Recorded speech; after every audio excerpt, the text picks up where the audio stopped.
Chegamos aqui para mais uma aula de Catecismo da Igreja. É uma alegria poder chegar aqui para conversarmos sobre o Catecismo da Igreja Católica, né? Vamos aprofundar bem a nossa fé estudando o Catecismo. Vamos começar rezando, pedindo o auxílio da graça de Deus, a vinda do Espírito Santo. Que o Espírito Santo inspire as palavras, abra os corações. Peçamos também a bem-aventurada Virgem Maria que interceda por nós. Em nome do Pai, do Filho e do Espírito Santo. Amém. Então, a proposta do nosso curso aqui do Catecismo é fazer mesmo que uma leitura meditada aqui do Catecismo. Então, a gente vai lendo parte por parte, isso fica mais fácil até para quem aí de repente acompanha por áudio. A gente vai lendo parte por parte e vai explicando as partes do Catecismo. Então, vamos lá no 198. Nossa profissão de fé começa em Deus, pois Deus é o primeiro e também o último. E o começo e o fim de tudo. O creio começa com Deus Pai, pois o Pai é a primeira pessoa da divina e santíssima Trindade. Nosso símbolo começa pela criação do céu e da terra, porque a criação é o começo fundamental de toda a obra de Deus. Então, começamos a estudar a Deus, Deus Pai. E aqui é muito interessante, né? Ele é o primeiro e o último. Isso aqui a filosofia nos explica muito bem. O primeiro, porque tudo parte de Deus. Deus é o ato por excelência, o ato puro. Todos nós existimos em Deus, né? Deus é o ser por excelência que sustenta todos os seres. Então, nós vemos dele e voltamos para ele, porque todos nós buscamos a Deus. Todo ser humano busca a Deus. Todo ser humano vai buscar em Deus este fim último que temos nós marcado no coração aqui. Desde o começo, primeira aula aqui que a gente fez, o coração do homem ele tem espécie de um vazio, porque esse homem ele vai buscar a Deus e só em Deus ele vai descansar, nos diz Santo Agostinho. Aí, fala aqui também do creio. Então, o creio, como a gente já falou, ele é dividido em três partes. Então, a primeira parte, Deus e a criação. Segunda parte, Jesus Cristo e a redenção. Terceira parte, o Espírito Santo e a santificação. Essas são as três partes do nosso creio e nós vamos ver elas separadamente aqui. Número 199. Creio em Deus. Esta é a primeira afirmação da profissão de fé, também a mais fundamental. O símbolo inteiro fala de Deus e se também fala do homem, do mundo, fala em relação que eles têm para com Deus. Os artigos do creio dependem todos do primeiro, da mesma forma como os mandamentos explicitam o primeiro deles. Os demais artigos nos fazem conhecer melhor a Deus, como ele se revelou progressivamente aos homens. Os fiéis fazem primeiro a profissão de fé de crer em Deus. Então, isso aqui é fundamental. Cremos em Deus. A nossa fé é explícita. Cremos em Deus. Nós viemos deste Deus. E aí tem algumas perguntas, né, que podem surgir. Quem criou Deus? Ninguém. Deus criou todas as coisas. Por isso ele é chamado de o ato por excelência. Ele é o ato que todos neles nós somos, né? Então, ninguém criou Deus, Deus nos criou por amor, nos criou para amar, para revelar a sua glória em nós. Então, olha que bonito. Ele quis, por amor, revelar a sua glória, manifestar a sua glória. Por isso, ele criou todas as coisas, por isso ele nos criou. Às vezes, tem uma coisa assim um pouco complicada. Quando a gente fala de Jesus Cristo, a gente está falando ali de Deus que se encarnou, né? Então, às vezes, a gente pode correr o risco de reduzir Deus e tentar enquadrar Deus, o mistério de Deus, como se tudo fosse encarnado, né? Então, a gente vê Deus lá, um velhinho, o Espírito Santo em forma de pombinho. Essas são, assim, alegorias, coisas, imagens que querem nos falar alguma coisa de Deus, mas não tem como esgotar o mistério. Deus, antes de tudo, ele é um mistério que nós não vamos compreender. E o certo é isso. Se você pensa em Deus e assim, começa a te dar essa espécie de vertigem, né, diante desse mistério, você está no caminho certo. Quando você começa a querer entender todas as coisas, eu acho que já esgotou o mistério de Deus, você está criando um ídolo, você está achando que você está falando de Deus, mas você já não está falando de Deus propriamente.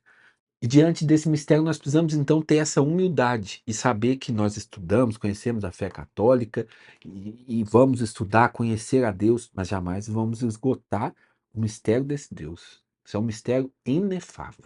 Se a gente entendesse e esgotasse o mistério de Deus, nós seríamos Deus.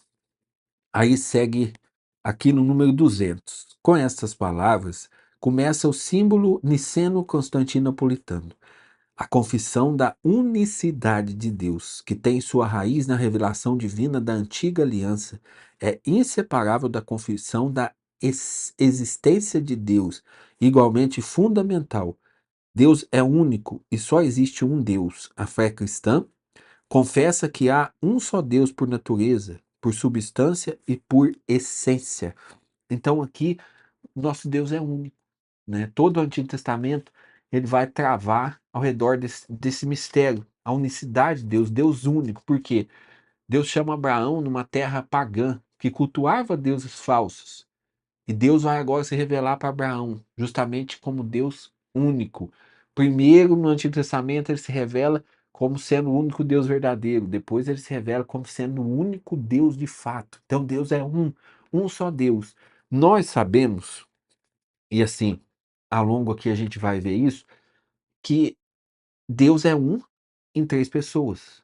Então, é um mistério que, assim, né? Uma vez Santo Agostinho estava tentando entender esse mistério da Santíssima Trindade. Ele estava sentado numa praia e pensando na Santíssima Trindade e não conseguia entender. Aí diz que a história conta que apareceu um menino do lado dele e o menino cavucava um buraco, corria no mar, pegava água e punha naquele buraco. Aí Santo Agostinho começou a olhar o menino ele perguntou: o que você quer fazer? O que você está querendo fazer, menino? Aí o menino falou para ele: não, eu vou colocar a água do mar inteira aqui nesse buraco. E aí Santo Agostinho falou: mas você está ficando doido? Isso é impossível você conseguir isso. E aí diz que o menino, segundo a tradição, era um anjo que apareceu ali para Santo Agostinho, falou para ele assim: é mais fácil eu colocar a água do mar nesse buraco do que você entender o mistério da Santíssima Trindade. Então, é um mistério. O que que a gente sabe? O que Deus revelou. Então, por exemplo, assim, uma explicação para a gente entender. Deus gerou o Filho desde toda a eternidade. E o amor de Deus e do Filho gera uma terceira pessoa que é o Espírito Santo. Um só Deus em três pessoas. Esse é o mistério da Santíssima Trindade, que por essência e por natureza é Deus, único, único Deus, né? Isso é importante a gente frisar aqui. Vamos seguir. A Israel, seu eleito, Deus revelou-se como único. Ouve, Israel, o Senhor teu Deus é o único Senhor. Amará o Senhor teu Deus com todo o teu coração, com toda a tua alma e com toda a tua força. Por meio dos profetas, Deus chama Israel e todas as nações a se voltarem para ele. O único. Voltai-vos para mim e sereis salvos, todos os confins da terra, porque eu sou Deus e não há outro. Com efeito, diante de mim se dobrará todo joelho, toda língua há de jurar por mim, dizendo: só no Senhor há a justiça e a força. Então é aquilo que a gente tinha falado no número passado, tinha comentado, né? Deus que começa a se revelar para Israel, construir o seu povo e revelar isso como uma coisa inédita.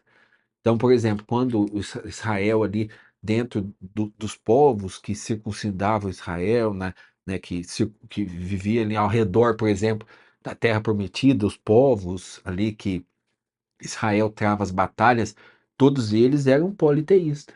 E vai ser um desafio para Israel, em toda a Antigo Testamento, vai ser uma dúvida, vai ser uma luta para o povo de Deus entender isso. Por quê? A gente vê o povo que caminha 40 anos pelo deserto. O que que eles fazem?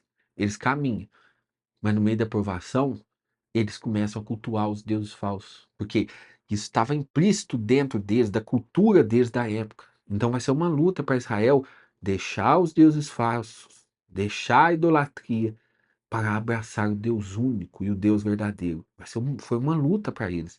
E Deus, desde o início, revelou a sua essência de unidade, Deus único, um único Deus verdadeiro, que existe antes de todas as coisas. Aí, continuando aqui, vamos partir para o número 202. Jesus. Jesus mesmo confirma que Deus é o único Senhor e que é preciso amá-lo de todo o coração, com toda a alma, com todo o espírito e com toda a força. Ao mesmo tempo, dá a entender que Ele mesmo é o Senhor. Confessar que Jesus é o Senhor é específico da fé cristã. Isso não contraria a fé em um Deus único. Crer no Espírito Santo, que é Senhor da vida, não introduz nenhuma divisão no Deus único.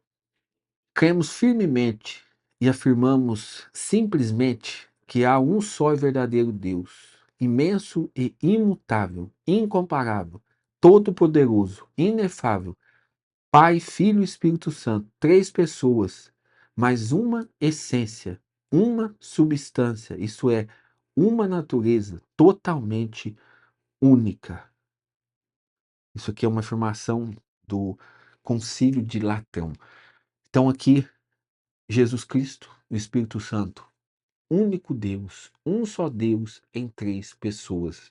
É o mistério da Santíssima Trindade, que, como eu falei, a gente vai entender melhor no céu, quando nós estivermos com o Senhor. Aqui nesta terra, nós vamos ficar presos nas nossas limitações, né? Nós não temos, assim, como esgotar esse mistério. Mas é um mistério aqui, olha que bonita essa expressão. É um mistério grande, né? Mas ao mesmo tempo é simples. Existe, se existe um mistério para a gente entender Deus e a Santíssima Trindade, a Santíssima Trindade, enquanto tal, é um movimento simples, único, que não contradiz, uma coisa não contradiz a outra, que permanece único desde toda a eternidade. Essas são as verdades que nós podemos tirar da Santíssima Trindade. Então, existe assim várias comparações, né, que como que se Deus fosse a nascente, Jesus fosse o rio e os braços desse rio fossem o Espírito Santo, né? Então é o mesmo rio, tem a mesma fonte, é um só, mas que podemos dividir ali na nascente, no rio e nos braços do rio. São exemplos assim que nos ajudam a entender um pouco deste mistério da Santíssima Trindade. Até a própria nomenclatura, né, de chamar Deus de Pai, Filho, Espírito Santo, ela é algo assim muito pontual, né? Porque eles não se dividem. Na criação, nós estamos falando de Deus, mas ali com Deus estava o Filho, estava o Espírito Santo. Até nos atos de Jesus, Jesus era a segunda pessoa da Santíssima Trindade, mas com ele está também o Pai e o Espírito Santo, porque ele não se dividiu. Então, ali, a segunda pessoa da Santíssima Trindade assumiu uma natureza humana e aqueles atos dele eram divinos. Aí, a gente fala de nome, né? A nomenclatura do Pai, do Filho, do Espírito Santo. A teologia explica que é uma espécie de apropriação, né? Que você é mais próprio do Pai criar, é mais próprio do Filho resgatar, é mais próprio do Espírito Santo santificar. Então, por isso a gente usa o nome para distinguir as três pessoas da Santíssima Trindade, que são um só Deus, porém três pessoas. E é natural, meu filho. Você vai falando da Santíssima Trindade, você não sabe se você está ajudando ou piorando as coisas. Porque quanto mais você conhece o mistério, mais esse mistério é mistério. E mais esse mistério vai se tornando profundo. Então, é isso que nós temos para hoje. É isso que a fé nos ensina. É um só Deus em três pessoas. A natureza única de Deus, Pai, Filho e Espírito Santo. É o Deus único, mas que existe essa, como que, né? É o Deus único composto ali por três pessoas. Um só Deus em três pessoas. É o mistério da Santíssima Trindade, a gente podia ficar falando aqui, mas como eu disse, né? Eu não sei se eu estou ajudando ou até parando, mas o mistério da Santíssima Trindade vai ser assim sempre um mistério inesgotável, que podemos conhecer desse mistério. O que que a gente pode conhecer desse mistério? Aquilo que foi revelado, né? O que Deus revelou. E o que Deus revelou é o que é necessário para nossa santificação. Vamos falar aqui sobre a revelação do nome de Deus.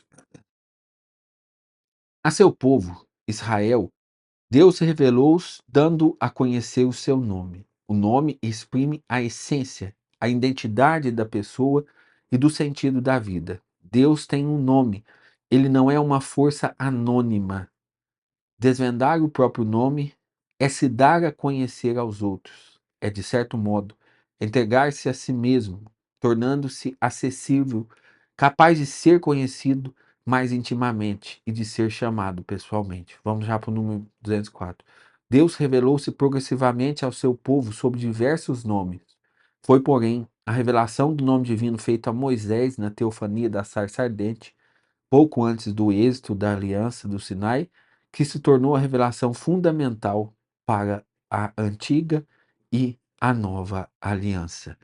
E aí já vamos para o número 205. Deus chama Moisés do meio de uma sarça ardente, sem consumir-se. Ele diz a Moisés: Eu sou o Deus de teu pai, o Deus de Abraão, o Deus de Isaque, o Deus de Jacó. Deus é o Deus dos pais, aquele que havia guiado os patriarcas em sua peregrinação. Ele é o Deus fiel, compassível, que se lembra deles e de suas próprias promessas. Ele vem para libertar os seus descendentes da escravidão. Ele é o Deus que, para além do espaço e do tempo, pode e quer fazer isso, e quer, por esse desígnio, agirá com sua onipotência. Eu sou aquele que é. Moisés disse a Deus: Quando eu for aos filhos de Israel dizer o nome de Deus dos vossos pais, que me enviou até vós, e me perguntarem qual é o seu nome, o que devo responder? Deus disse a Moisés: Eu sou aquele que sou, e acrescentou: Assim responderás aos israelitas: Eu sou, envia-me a vós. Este é meu nome para sempre.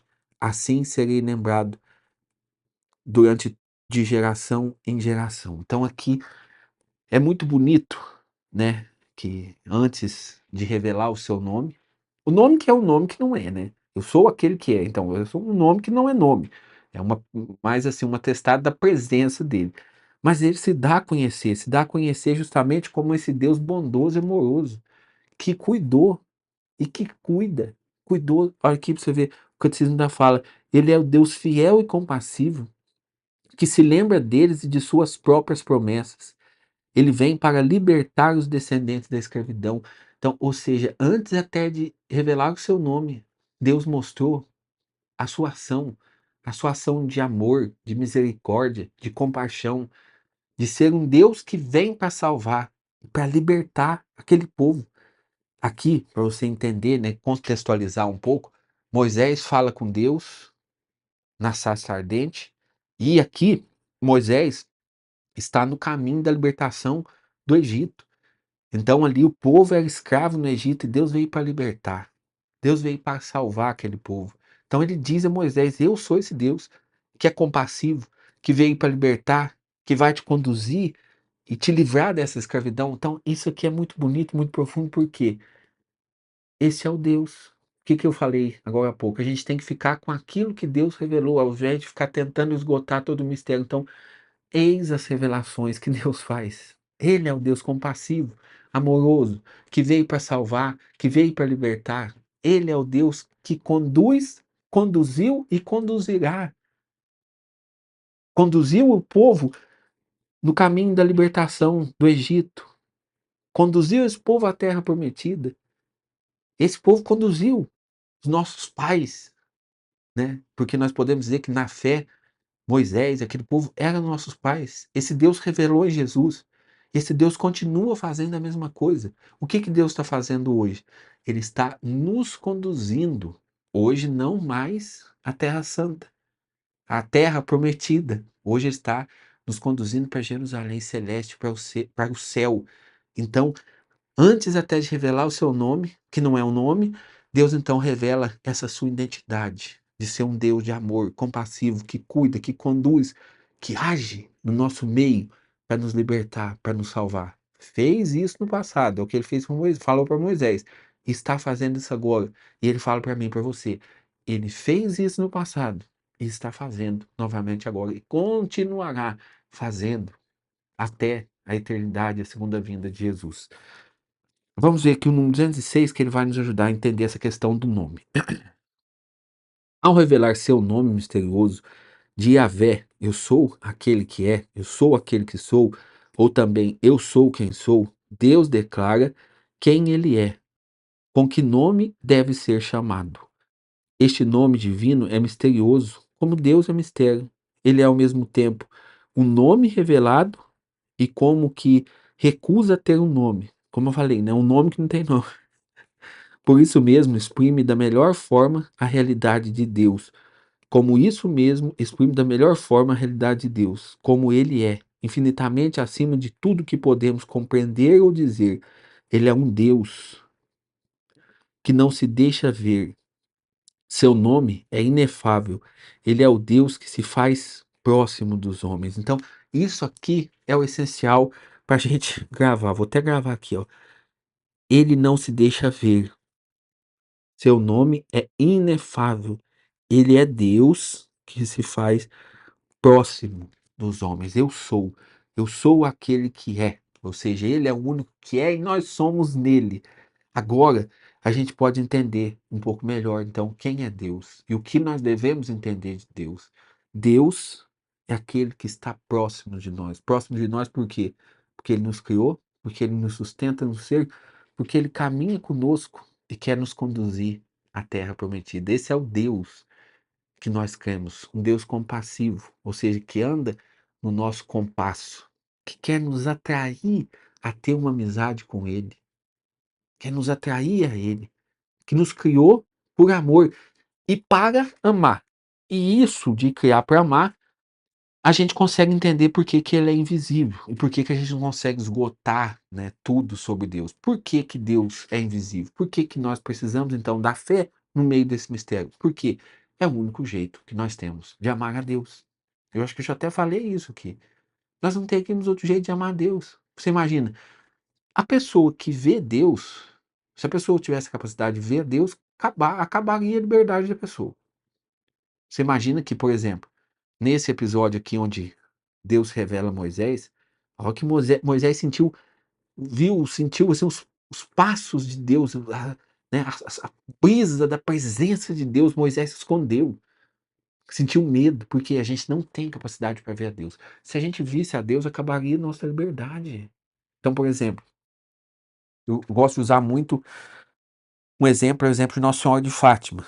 As três crianças que tiveram a visão de Fátima eram três crianças pequenas, tinham uma vida para frente. Quando elas veem Nossa Senhora de Fátima, o que que elas fazem? Elas já não querem mais viver. Elas colocam como maior desejo o céu. Porque eles viram Nossa Senhora tomar consciência da existência de Deus, da existência do céu, viram a mãe de Deus. A vida perdeu sentido. Agora imagina Deus, meus amigos. Se a gente visse a Deus, a nossa vida também ia perder o sentido nessa terra e a gente seria incapaz de amar a Deus, porque a gente ia ficar extasiado. E para amar alguma coisa, você precisa ter a chance de não amar. Então, por isso que Deus se esconde, para que você possa amá-lo de fato. Porque se você visse ele, seu estado de êxtase, você não ia ter liberdade. O amor pressupõe a liberdade. Se nós víssemos a Deus, nós perderíamos a liberdade. Por isso Deus se esconde. Por isso Deus pede a fé. Para que pela fé a gente possa fazer de fato um ato de amor a Deus. Sem essa fé, não teria condições de fazer um gesto de amor a Deus. Então, para encerrar essa aula de hoje, eu queria deixar isso aqui claro. Deus é um mistério, a gente não consegue esgotar esse mistério. E o que que nós temos que guardar? Aquilo que ele se revelou, aquilo que ele nos revelou. E o que que esse Deus nos revela hoje de maneira especial? Nos revela que ele é um Deus compassível, que se lembra das suas próprias promessas, que veio para nos libertar da escravidão. Ele é o Deus para além do espaço e do tempo, que Ele está e age na nossa vida, que Ele é onipotente. Então, Deus está aqui me vendo, Deus está aí te vendo. E Ele caminha conosco, Ele é um Deus compassivo, amoroso, amoroso. Aqui, para encerrar, esse Deus que caminha próximo do homem. A imagem que me vem na cabeça é essa. Como um pai que chama a criança, que conduz a criança nesse mundo. Esse é o mistério de Deus. Um Deus compassivo, amoroso, que se revelou que então eis o mistério de Deus. Um Deus compassivo, amoroso, que nos criou por amor. Ele não tinha necessidade de nos criar. Aristóteles falava isso. Aristóteles, ele chega a um ponto assim que ele acha que Deus virou as costas do homem porque ele era um bem por si só. Ele não precisava do homem, não precisava de nada, ele só já se bastava. Certo? Só está certo. Mas esse Deus que por si só se bastava, esse Deus que é o ato puro, que é bondade pura, que não depende de nós, não dependeria da criação para ser feliz ou para ser realizado, nem nada, ele é a realização pura, a felicidade pura. Esse Deus quis nos criar para demonstrar o seu amor, a sua glória. Esse Deus quer nos chamar e nos atrair para Ele. Então, por isso, Ele é um Deus compassivo que desce aqui para caminhar conosco. Esse Deus, Ele quer nos conduzir para a terra prometida. Foi assim no Antigo Testamento, conduziu o povo para Jerusalém. E esse caminho é para mostrar que Ele continua compassivo, nos conduzindo na libertação, como Jesus realizou a libertação. Deus continua nos conduzindo, quer nos levar, quer nos conduzir até a libertação definitiva, que é o céu, aonde um dia, com a graça de Deus, nós veremos o Senhor vir glorioso. Esse é o nosso Deus. E a gente pode ficar aqui falando dias e dias e noites, e a gente não ia conseguir esgotar o mistério. E cada vez mais, quando a gente fala de Deus, a gente fica assim extasiado, porque a gente vai conseguindo assimilar melhor a grandeza de Deus, a nossa pequenez, né? Parece que duas coisas assim, que uma deixa a outra distante. A gente parece que fica distante de Deus, né? A gente pequeno, nada. Estamos distantes de Deus. Mas no meio disso, tem o amor dele que traz ele para próximo de nós. Este Deus quer estar próximo, né? Quer estar próximo. E isso a gente vê por excelência quando ele envia o seu Filho único para a nossa salvação. Será cenas do próximo capítulo. Capítulo da nossa aula, capítulo aqui do CREI, tá bom? Então, entramos nesse mistério insondável que é Deus. O que precisa ficar forte para você guardar aí na cabeça? É um Deus grande, infinito, eterno, que existe antes de todas as coisas. Um Deus poderoso, gigantesco, mas que quer caminhar comigo. Quer estar próximo de mim. Isso aqui já é uma boa nova. Deus, Criador de todas as coisas, que sustenta todas as coisas, pensa em você, pensa em mim. Somos pensados, desejados por Deus. Esse é só o primeiro artigo da nossa fé, e nele a gente ainda vai caminhar um pouco. Em nome do Pai, do Filho e do Espírito Santo. Amém.